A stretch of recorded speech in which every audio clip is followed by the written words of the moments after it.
any chance of anybody going to jail for perverting the course of justice on this?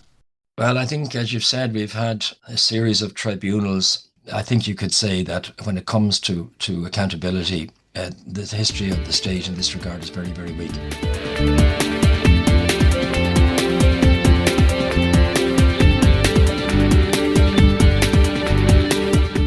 This is Here's How, Ireland's political, social and current affairs podcast, presented by William Campbell. Thank you for downloading episode 182 for the 23rd of October 2025. Lucid Talk is the Belfast-based polling company which every year does a poll on attitudes in the north to a border poll. Polls are, of course, only polls, but some of them are useful, especially this one, because year after year they do the same poll with the same questions and the same methodology, so even if you quibble about the results, you can't argue with the direction of change over time. In their 2024 poll, unionism had a 10-point lead over nationalism, 49 to 39%. The same poll this year cut that margin to 7%. This, of course, isn't a normal poll, just like anything in Northern Ireland isn't a normal anything. This is not measuring opinion going back and forth in cycles. It's mostly just reflecting demographic changes. As I said, in 2025, unionism's lead is down to 7%, 48 to 41. At a 3% per year shift, that would point to a nationalist majority before Catherine Connolly is halfway through her first term as president. And that's not even the real demographic nightmare for unionists. The real disaster is that their support is concentrated in the older demographics. Unionism literally is dying. It's tempting to say that the only argument you need against unionists is tick-tock. It's so tempting that I'm going to say it. Tick-tock, tick-tock, but that isn't enough. There are 2 points to make here. First, the South and everyone else, but it really concerns the South here. The South is utterly unprepared for the reality of a successful border poll. You think the Brits failed to prepare for Brexit? You ain't seen nothing yet. The second point was new to me. It came from a fairly young unionist I saw on social media. I say unionist, but I'm not really sure what to say because she was someone who had lived in Britain and come back to the north and decided that she favoured a united Ireland despite her unionist background, and she had a very interesting point to make. She spoke about how older unionists were furious with her, complaining to her that she didn't know what she was talking about because she didn't live through the Troubles, but she had a good answer for them. She said yes, she didn't live through the Troubles, so that meant her view was clearer. People, unionists, who had lived through the Troubles, were not being rational because they were still tied up in the fear and emotion of the violence. Younger people who escaped that, she said, were better able to evaluate their arguments on merit. I thought that was interesting. In a moment, we'll have the interviews, but first of all, I want to say thanks to all of the patrons on Patreon. I really appreciate everyone who donates on Patreon. We don't get a huge amount of money for it. It's not nearly in the same league as some of the big Irish podcasters that I could mention, but it pays for things like web hosting, and Kevin and myself basically donate our time for free. It's also a great morale booster when we get a new patron on Patreon. It lets us know that there are people out there who listen and appreciate the podcast. We make a big effort to cover things that are undercovered in Irish media, and you're more than welcome to listen for free, but if you think that you could do the same as those donors and throw in the price of a cup of coffee once or twice a month, there's details how to do that on the website and at the end of the show. Do you agree? Do you disagree? Follow at Here's How Podcast on Twitter and like Here's How on Facebook for updates on each show's contents. I'm joined now by Frank Connolly. Frank is a journalist and author. His most recent book is United Nation, The Case for Integrating Ireland, published by Gill Books. But Frank's work has been legendary down through the years, not least in that his investigations led to the establishment of the Flood Mahon Tribunal into planning corruption and the Morris Tribunal into corruption amongst the Gardaí in Donegal. Frank, you've been writing in the most recent Village magazine about potential corruption in Bus Éireann. Can you give us the headline on that? Well, the story really deals with the fact that for many, many years, the Dáil has been informed by successive ministers for government that the subvention given by the Department of Education to Bus Éireann to run the school transport scheme, which costs in the region of over 300 million a year, in fact over 400 in the last years, any surplus that is achieved by Bus Éireann in the running of the school transport scheme is held in a special reserve or a ring-fenced account.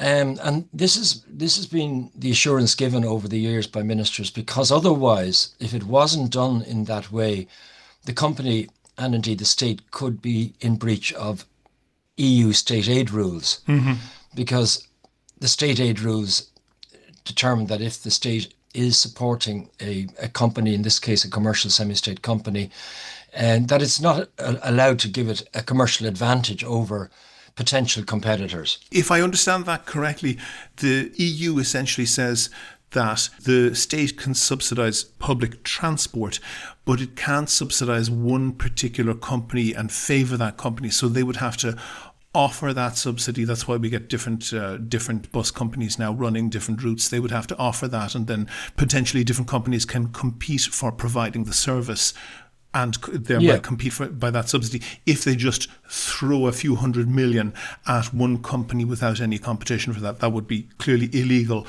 under company law. And not only that, but the actual state defended an action taken by a company called School Transport Scheme Limited, which was a US-backed company that challenged the tender, or the fact that they weren't allowed to tender for the school transport scheme back in 2012. And in the course of that legal action, which went on for a couple of years, the state absolutely insisted through its lawyers in both the High Court and the Supreme Court that the school transport scheme is, to quote one barrister, hermetically sealed from the other areas of Bus Éireann's activity. The court has seen it is operated on a cost recovery basis. There is no cross subsidization. So this insistence by the state over many years that it is not subsidized in a way that might compromise the state aid rules has now been proven to be untrue based on court documents that were released to Village only last July. We published this story to really establish that this bank statements released by Bus Éireann under a court order released by the Bank of Ireland to the company that has challenged and wants to get access to the scheme shows that actually the monies and the funds, the surplus, is not ring-fenced, but it's used for a whole range of other costs that are accumulated by Bus Éireann, including wages that the company incurs. I should have said they're, of course, illegal under European law rather than illegal under company law. But Bus Éireann does a whole bunch of things. And the concept is that this chunk of money, a very large amount of money, as you say, more than 400 million euro, that was destined for school transport, should have been, as the phrase was used, hermetically sealed. So that should have been operated as a separate single business entity. However, your investigation and these records would indicate that what they were doing was just basically throwing that into a fund and using it for whatever they needed on the day. And that is, I think, clearly illegal under European law. Am I right? Well, exactly, because the bank statements that have been released under a court order, as I've said, disclosed only in last July, show that the payments from the school transport subvention from the Department of Education were commingled or pooled with other revenue streams and used to cover the general expenses of the company. And this is shown in the actual bank statements themselves, which there's about 10 years of bank statements from 2010 to 2018, 8 years. And what's interesting now is that only in the last couple of days, which we weren't able to report because the magazine came out before this happened, Bus Éireann has now challenged, is bringing the company STS, who got these documents, got access to these bank statements, is bringing them to court and has asked them to come into the court next week to return these statements. In other words, they're challenging whether they should have the right to have obtained these statements in the first place.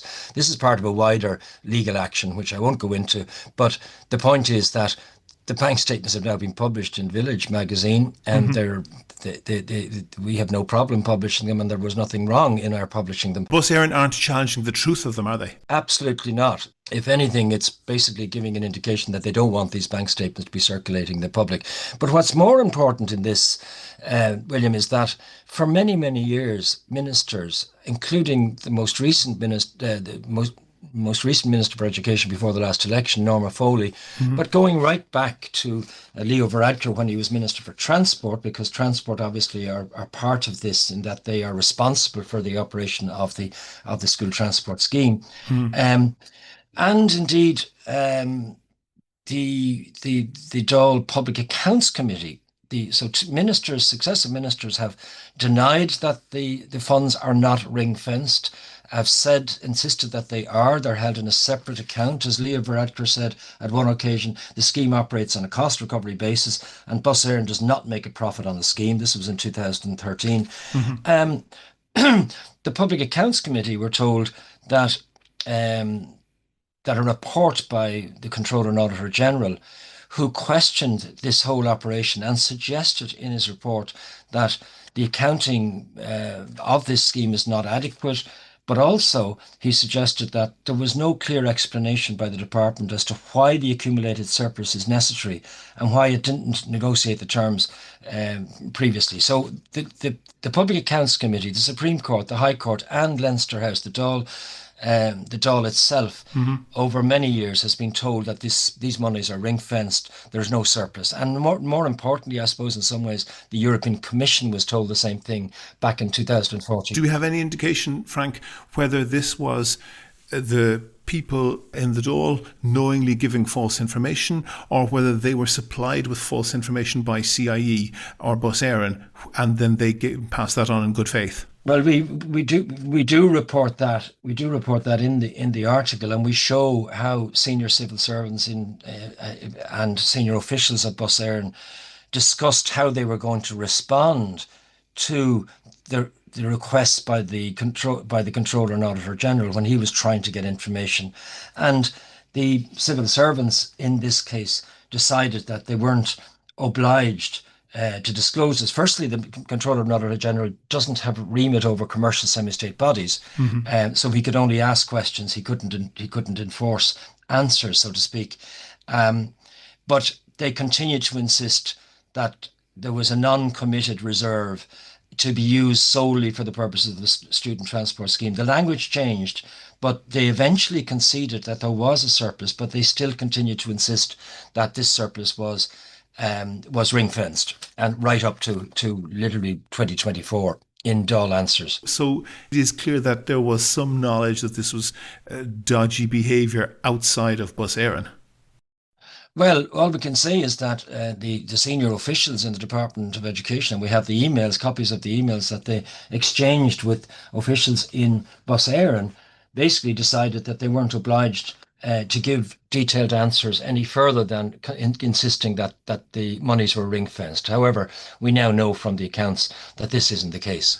And to give me an idea of the quantum of that, out of the now up to 400 million being spent on this of taxpayers' money, how much was the surplus that was potentially being applied to wrongly subsidise other areas of CIE? Yeah, that's an important question because it is only a proportion. So what we discovered is that the department estimated an excess, this is the surplus that we're talking at about 11 million in 2015, then down to about 6.7 million in 2016.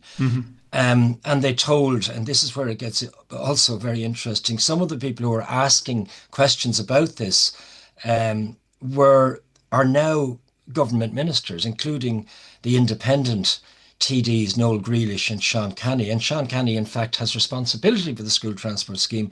He was misled in the answers, and that raises question for the current cabinet arrangements, because you have a number of people in cabinet who, including Simon Harris, who were given this misleading information by the Department of Education, headed by one of, obviously, the parties that is also in the current coalition government. So it raises all sorts of questions. Frank, you will remember, I'm sure, a long time ago, Ray Burke giving answers in the Dáil and then defending misleading answers he gave, saying people didn't ask the right question, or that there was a very small logical hole in the way that the question was asked, which allowed him to give a misleading answer. That's a lot. Yeah, that's a lot of TDs asking questions about that. Do you get the sense that they were asking those questions because they were being prompted to do so by people, perhaps in other bus companies or somewhere else, who knew that there was something dodgy going on? It was the subject of a High Court action, so it was quite, it was quite commonly known. This was a public and very high level, because it went to the Supreme Court, and some of the people sitting now in senior positions in the judiciary were barristers on both sides of this argument. So you have a situation where it was, the list of individual TDs from different parties. I mentioned Grealish, Canning, Sean Fleming is a Fianna Fáil TD, Simon Harris obviously is Taoiseach, Mary Lou MacDonald of Sinn Féin and Pierce Doherty, the Labour Party's Alan Kelly, Catherine Murphy, founder of the Social Democrats, John McGuinness, Fianna Fáil, and independent Michael Fitzmaurice. All of them were given what now appear are proven to be misleading, inaccurate answers in the Dáil between the years of about 2013 and 2024. And that's in the Dáil.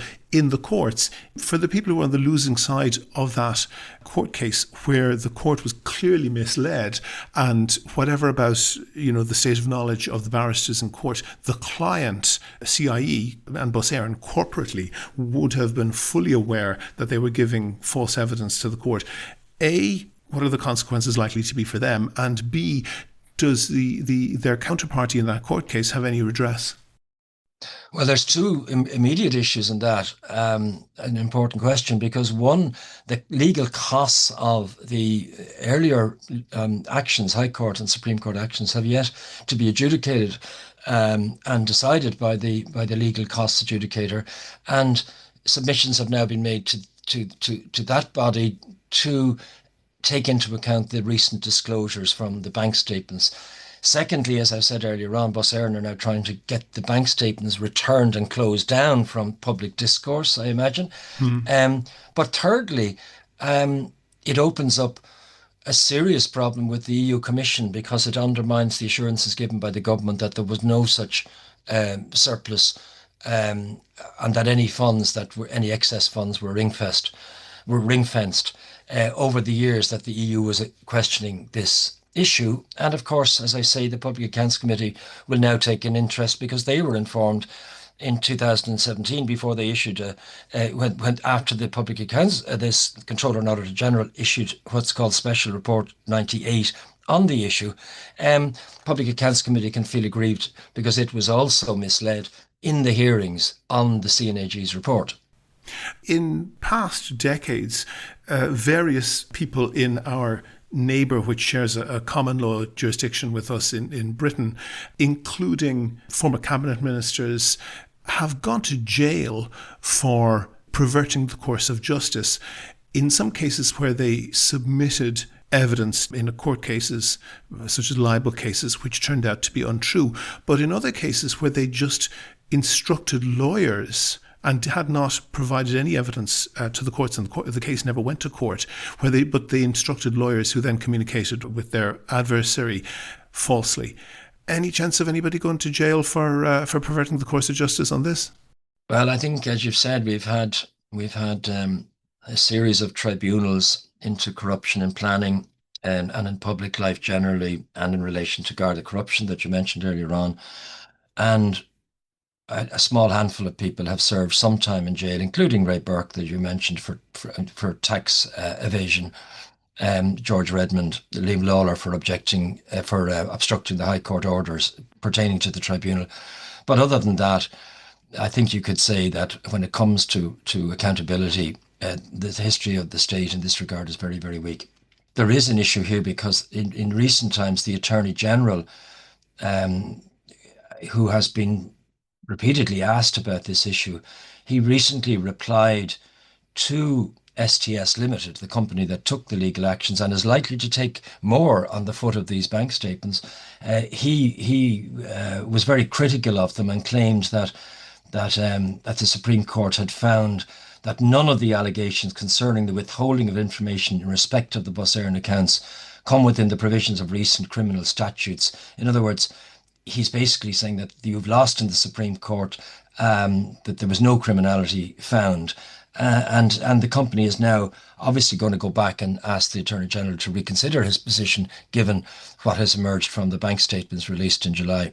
We have a cabinet which includes, or sort of a government which is supported by the independent group, the regional deputies led by Michael Lowry. And Michael Lowry was found by a tribunal back in the day to have assisted businessman Dennis O'Brien with the obtaining the second mobile phone license back in the mid-1990s, which turned Mr. O'Brien into a billionaire, effectively, yeah.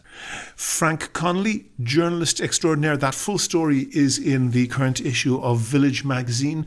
Thank you very much for talking to me. Thank you, William. Do you agree? Do you disagree? Here's How is Ireland's political, social and current affairs podcast. I'm joined now by Tony Lowes. He's the director of Friends of the Irish Environment. That's a long-standing environmental group which took the case against the Government of Ireland known as the Climate Case Ireland, which led the Supreme Court to strike down the National Mitigation Plan for Climate Change on the grounds that it didn't meet the requirement of laws requiring specific plans to deal with climate change. And there's lots more information about legal cases that group has taken on their website. Tony is with me now to talk about something else. Tony, you've written a piece for the current edition of Village magazine about bogs. What's so special about bogs? I think we really have a very iconographic view of our bogs, cultural view of our bogs.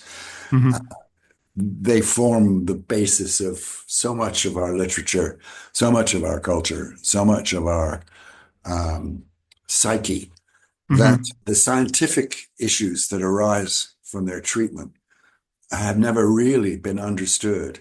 And that's our biggest problem. What happens is that the bogs, a healthy bog, will actually take greenhouse gases out of the atmosphere and put them back, begin the process of putting them back in the earth where, many of them came from. So that, in fact, the impact is so great that the amount that we are actually emitting from our bogs rather than is almost the same as the amount that the entire agricultural sector is emitting. In other words, instead of these healthy bogs absorbing greenhouse gases, they're actually pissing them out into the environment.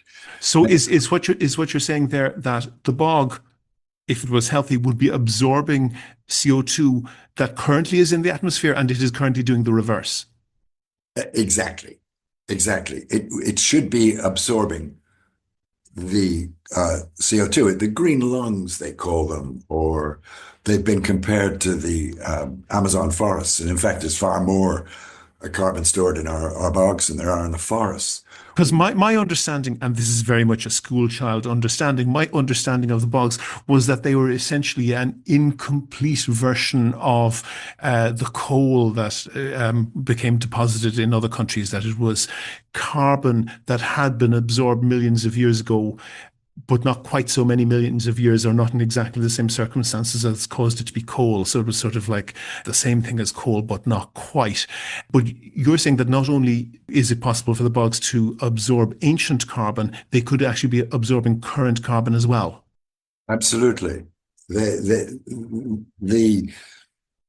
emissions that we're dealing with now arise mainly through the burning of fossil fuels. So the coal that you're referring to, which is the end product, in fact, of peat, of turf, if it's left long enough, is the locking up in the minerals of the CO2, so that when we turn around and expose it and bleed it out, it increases the amount of emissions in the air. One of the interesting factors, and one of the things that makes it so difficult to deal with this, is that we think that forestry is an answer. If we plant trees, they will absorb the CO2, and we will go into this, happy land. But in fact, the trees don't absorb that much of CO2, and they store carbon in the soil. So if you go in and you dig a hole to plant a tree, you're going to be letting out emissions. And the result is now that in Ireland, our forestry is giving out more greenhouse gases than it's absorbing. And what's the solution for that? You said if it was a healthy bog, that it would be absorbing CO2. What is wrong? What is happening that is not happening? Well, there's a long historic record in Ireland of drainage, drain the Shannon on, and farmers have been draining their land for years, and this is always was considered to be a good thing. But in fact, the way forward is to re-wet those areas, those huge areas that they reclaimed from bogs and turned into grassland. If you allow them to re-wet, and I don't mean that they turn into a lake, you raise the water level until it's about 18 inches below the surface, something like that. So you can still actually use the surface for grazing most of the year, not all of the year probably, but you're re-wetting the soils again and allowing them to function in the way that they're supposed to absorb the CO2 And why isn't that happening? Because the farmers are continually draining and continually objecting when Bord na Móna, that controls such huge areas of bogs, re-wet their bogs. And in that case, you actually do, you re-wet them, you won't be able to use them for anything else. But those bogs that have been stripped for years can come back if they're allowed to be re-wetted. But the neighboring farmers are exceedingly concerned, because they say that by this, re-wetting, their own lands are in trouble, and they want to deepen their ditches and protect themselves more, which is entirely counterproductive. There has to be podioculture, is what they call it. There has to be a move towards farming adjusting to the need to raise the water table, rather than the traditional answer of drain it, drain it, drain it, drain it. Is there a sense, Tony, that what you're advocating there may have very good ground in terms of climate change, and also have other benefits in terms of preserving nature, but that particularly the latter of that is sort of an urban middle-class concern that doesn't really address the needs of people who perhaps own the land or at least work it and need to make a living out of it? I think that's very true. We were caught when the restrictions first came in. They came in under the Habitats Directive under Michael D. Higgins in 1997. And that was the time that we actually were formed, because we found that the National Trust, Antashka, was unwilling to use the European Commission to process our problem. They said it was hanging our dirty laundry out in public. And we felt that the impetus that was coming from the Habitats Directive, the value of restoring and identifying our important areas and protecting them was of paramount importance. But the first thing was happened, they delayed the introduction of the Habitats Directive by 10 years because they realized that they were walking into an awful situation where... In rural Ireland, this is a hot political issue. It formed the careers of Luke Ming Flanagan and perhaps some other independents as well. The big parties don't want to lose seats in those sort of circumstances, do they? No, and what actually happened was that the conflict when the Habitats Directive came into effect, and we went out to have a look and see what was going on these bogs, the conflict was enormous. The first year we did it and we photographed bogs and we made our reports to show that nothing was being done. And all hell broke loose. When we went back the next year, there were big signs, Tony Lowe's and Phi keep out. And we couldn't get access to any of the bogs to see what was going on. But they said to us something that was very important, I think. They said, why are you coming after us, little people? When look across the hedgerow here and you will see bogs of 100, 120, 200 hectares being industrially stripped. And you're complaining because, By Bord na Móna. Yeah, by Bord na Móna. And you're complaining because we're out here with our Shane getting enough to keep ourselves warm in the winter. And of course, they had a point. Well, the first thing to do was to deal with the people who lost their turbary rights. And that was to provide them with many years turf supply or financial compensation. And that covered thousands, several thousands, 4,000, I think, people, maybe more. And of course, the government, under the rewetting program that we have to face, the government hopes that most of that will be done by Bord na Móna. And of course, a great deal will be done by Bord na Móna, but not all. The agricultural issue is enormous. And we have yet to do a land use plan. So, for instance, we don't know what importance we should give to, say, a solar farm of 500 hectares or a tillage farm of the same amount. Tony Lowe's, Director of Friends of the Irish Environment. That full story is in the piece you've written in the current Village magazine. Thank you very much for talking to me. You're welcome. Do you agree? Do you disagree? Follow at Here's How Podcast on Twitter and like Here's How on Facebook for updates on each show's contents. So Village Magazine, Village Magazine, Village Magazine. If you've been paying attention, you might have noticed that we are doing this edition of the podcast in conjunction with Village Magazine. And joining me on the line now is the editor of Village Magazine, Michael Smith. Michael, good to talk to you. Thanks, William. Lovely to be with you. We're very excited about this podcast collaboration. And the new edition is on the newsstands now. Anything else particularly interesting or notable in it? I think, William, there's always a lot in the magazine. We've, I think, 35 stories in total.